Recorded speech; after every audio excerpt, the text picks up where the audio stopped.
சமயம் Tamil life style நேயர்களுக்கு வணக்கம். இன்னைக்கு இந்த வீடியோல ஸ்பாட்லெஸ் பேக் எப்படி பண்றது அப்படிங்கறத பார்க்க போறோம். நிறைய பேருக்கு இந்த ஸ்கின்ல கொஞ்சம் கொஞ்சமா அங்கங்க பிளாக் ஸ்பாட்ஸ் இருக்கும். அது மேக்கப் போட்டு தான் மறைக்கணும் அப்படின்ற மாதிரி ஒரு சிச்சுவேஷன்ல இருப்பீங்க. டெய்லி இங்கே சும்மா எங்கே வெளில விசிட் பண்ணுறோம் அப்படின்னா கூட நம்ம மேக்கப் போட்டுட்டு தான் வெளியே போகணும் அப்படின்ற ஒரு கட்டாயத்துக்கு பல பேர் தள்ளப்பட்டிருக்கீங்க. ஸோ நீங்கள் எல்லாம் வீட்டில் இப்போ நான் பண்ணக்கூடிய ஸ்பாட்லெஸ் ஸ்கின்னுக்கான பேக்கை ட்ரை பண்ணி பாருங்க. கண்டிப்பாக இந்த ஆஃப் டைம் நீங்கள் யூஸ் பண்ணுற மேக்கப்பை குவிட் பண்ணிடுவீங்க. ஸோ அது எப்படி பண்ணுறது, நம்ம ஆட் பண்ணுற இன்க்ரீடியன்ஸ்னால என்னென்ன யூசஸ் அப்படிங்கிறத வீடியோ முழுசாக பார்த்து தெரிஞ்சுக்கோங்க. வாங்க இப்போ எப்படி பண்றதுன்னு பார்க்கலாம். சோ முதல் இன்கிரிடியண்டா நம்ம ரவை எடுத்துக்க போறோம். அடுத்ததா கடலை மாவு உங்களுக்கு தேவையான அளவு எடுத்துக்கோங்க.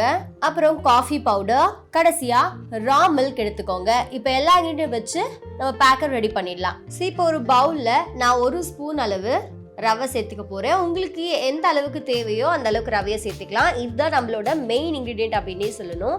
இது நம்மளோட ஸ்கின்ல இருக்கக்கூடிய டர்ட் அண்ட் டஸ்ட்டை ஈஸியாக எக்ஸ்ஃபோலியேட் பண்ணும். அண்ட் ஆக்னி பிம்பிளை நீங்க டச் பண்ணிட்டீங்க அப்படின்னா டார்க் ஸ்பாட்ஸா மாறிடும். ஸோ அந்த ஆக்னி பிம்பிள்ஸ்னால வரக்கூடிய டார்க் ஸ்பாட்ஸை மறைய வைக்கக்கூடிய ஒரு ப்ராப்பர்ட்டி இந்த ரவையில இருக்கு. ஸோ ரவை முகத்துக்கு யூஸ் பண்ணலாமா அப்படின்னு கேட்டிங்கன்னா தாராளமாக யூஸ் பண்ணலாம். உங்களோட போர்ஸை எல்லாத்தையுமே அது ஓப்பன் பண்ணுறதோட உங்களோட ஸ்கின்னை பயங்கரமாக இது கிளென்ஸும் பண்ணும். உங்களுக்கு எக்ஸஸான ஆயில் உங்களோட ஃபேஸில் இருக்குன்னு ஃபீல் பண்ணீங்க அப்படின்னா கூட நீங்கள் ரவையை யூஸ் பண்ணலாம். ஆனால் உங்களோட ஸ்கின் ரொம்ப ட்ரையாக இருக்குது அப்படின்னா மட்டும் நீங்கள் ரவையை அவாய்ட் பண்ணுறது நல்லது. இப்போ இந்த ரவை கூட 1 ஸ்பூன் கடலை மாவு சேர்த்துக்க போகிறோம். கடலை மாவும் அதே மாதிரி தான். உங்களுக்கு ரொம்ப ட்ரை ஸ்கின் இருக்குது அப்படின்னா அது உங்களோட ஃபேஸில் அப்ளை பண்ணக்கூடாது. அது சஜஸ்டபிளே கிடையாது. ஏன்னா இது எக்ஸஸ் ஆயிலை ரிமூவ் பண்ணும். ஆனால் நீங்கள் ட்ரை ஸ்கின்னாக இருக்கும்போது அப்ளை பண்ணிங்கன்னா உங்களோட ஸ்கின்னை இன்னும் அது ட்ரை தான் ஆக்கும். ஸோ ஸ்கின்னை பயங்கரமாக கிளென்ஸ் பண்ணுறதோட ஸ்கின்ல இருக்கக்கூடிய இம்ப்யூரிட்டிஸ் எல்லாத்தையும் ரிமூவ் பண்ணி உங்கள் ஸ்கின்ல இருக்கக்கூடிய டேன் எல்லாத்தையும் சரி பண்ணக்கூடியது தான் இந்த கடலை மாவு. ஏன்னா அதோட ஃபேஷியல் ஆஸ் பிரச்சனை இருந்தால் கூட நீங்கள் கடலை மாவை தாராளமாக யூஸ் பண்ணலாம். மஞ்சள் கூட சேர்த்து யூஸ் பண்ணிட்டு வரும்போது உங்களோட ஃபேஷியல் ஆஸ் கம்மியாகும். ஆக்னி பிம்பிள் எல்லாமே சீக்கிரமாகவே சரியாகும். இப்போ இதில் கொஞ்சமாக காஃபி பவுடர் சேர்த்துக்க போகிறோம். நான் 1 ஸ்பூன் காஃபி பவுடர் சேர்த்துருக்கேன். காஃபி பவுடரும் உங்களோட ஸ்கின்ல இருக்கக்கூடிய டார்க் ஸ்பாட்ஸ் எல்லாத்தையுமே லைட்டன் ஆக்குறதோட ஸ்கின்ல இருக்கக்கூடிய wrinkles அண்ட் ஃபைன் லைன்ஸ் எல்லாத்தையுமே சரி பண்ணும். ஏன்னா இதில் ஆன்டி ஏஜிங் ப்ராப்பர்ட்டிஸ் இருக்குது. இப்போ நம்ம எடுத்திருக்க இந்த 3 இன்க்ரீடியன்ட்லையுமே ஆன்டி ஏஜிங் ப்ராப்பர்ட்டி இருக்குது. இந்த 3 இன்க்ரீடியன்ட்டுமே உங்களோட ஸ்கின்ல இருக்கக்கூடிய wrinkles அண்ட் கண்ணுக்கு கீழே இருக்கக்கூடிய டார்க் சர்க்கிள்ஸ்னு எல்லாத்தையுமே லைட்டன் பண்ணும். இப்போலாம் காஃபி பவுடர் வச்சு நிறைய ப்ராடக்ட்ஸ் மார்க்கெட்டில் வந்துச்சு. ஸோ நீங்கள் அந்த மாதிரியான ப்ராடக்ட்ஸ் ட்ரை பண்ணுறதை விட வீட்லேயே இப்படி ஹோம்மேட் ரெமிடிஸ்லாம் ட்ரை பண்ணிட்டு வரலாம்.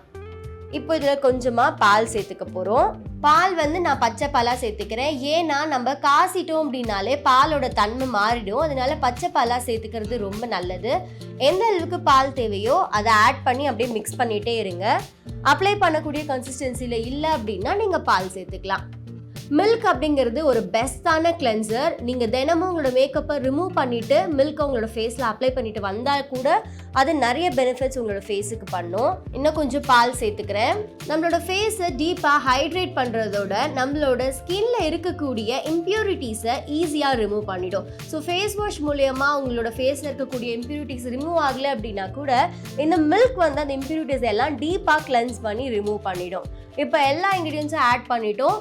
இந்த கன்சிஸ்டன்சில நமக்கு நம்மளோட பேக் ரெடி ஆயிடுச்சு.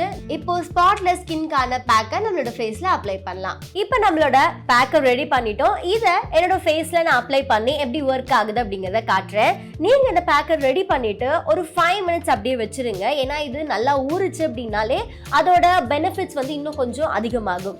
ஸோ இப்போ ஊறினதுக்கு அப்புறம் கொஞ்சம் அதோட கன்சிஸ்டன்சி திக்காயிடும். அப்போ கொஞ்சம் பால் ஊற்றி கலந்துக்கோங்க.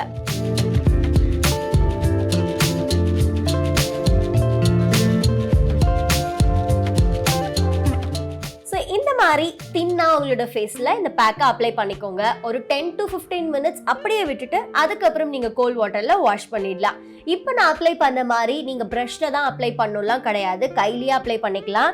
இப்போ நீங்க மேக்கப் பண்ணும்போது யூஸ் பண்ற பிரஷ் ஏதாவது உடஞ்சிருச்சு அப்படின்னா அதை எடுத்து வச்சுக்கோங்க. அதை நல்லா வாஷ் பண்ணி வச்சுக்கிட்டீங்க அப்படின்னா இந்த மாதிரி ஃபேஸ் பேக்லாம் போடும்போது யூஸ் பண்ணிக்கலாம். ஸோ இப்போ இந்த 10 மினிட்ஸ் கழிச்சு வாஷ் பண்ணிட்டு என்னோட ஃபேஸ் எப்படி இருக்கு அப்படிங்கிறத பார்க்கலாம். என்னோட ஃபேஸ் வந்து ரொம்ப சாஃப்டாகவும் அதே சமயம் உங்களுக்கு பார்க்கும்போதே தெரியும் க்ளோயிங்காக இருக்கிறத ஃபீல் பண்ணுவீங்க. ஸோ எனக்கு வந்து ஸ்கின் ரொம்ப டல்லாக இருந்துச்சு, அதே சமயம் கொஞ்சம் டார்க்காக இருந்த மாதிரியும் ஃபீல் இருந்துச்சு. அண்ட் இப்போது அதை அப்ளை பண்ணதுக்கப்புறம் என்னோட ஃபேஸ் வந்து கொஞ்சம் பிரைட்டாக இருக்குது. ஸோ நீங்களும் இந்த ஸ்பாட்லெஸ் ஸ்கின் ஃபேஸ் பேக்கை வீட்டில் ட்ரை பண்ணி பாருங்கள். என்ன மாதிரியான ரிசல்ட்ஸ் வந்துச்சு அப்படிங்கிறத கமெண்ட் செக்ஷனில் சொல்லுங்கள். அண்ட் இது உங்களுக்கு ஒர்க் அவுட் ஆச்சு அப்படின்னா மறக்காமல் உங்கள் ஃப்ரெண்ட்ஸ்க்கும் ஷேர் பண்ணுங்கள். இன்னும் இந்த மாதிரியான health, beauty, job, tech, education பல வீடியோஸ் பார்க்க சமயம் தமிழ் லைஃப் ஸ்டைல் சேனலை சப்ஸ்கிரைப் பண்ணுங்க.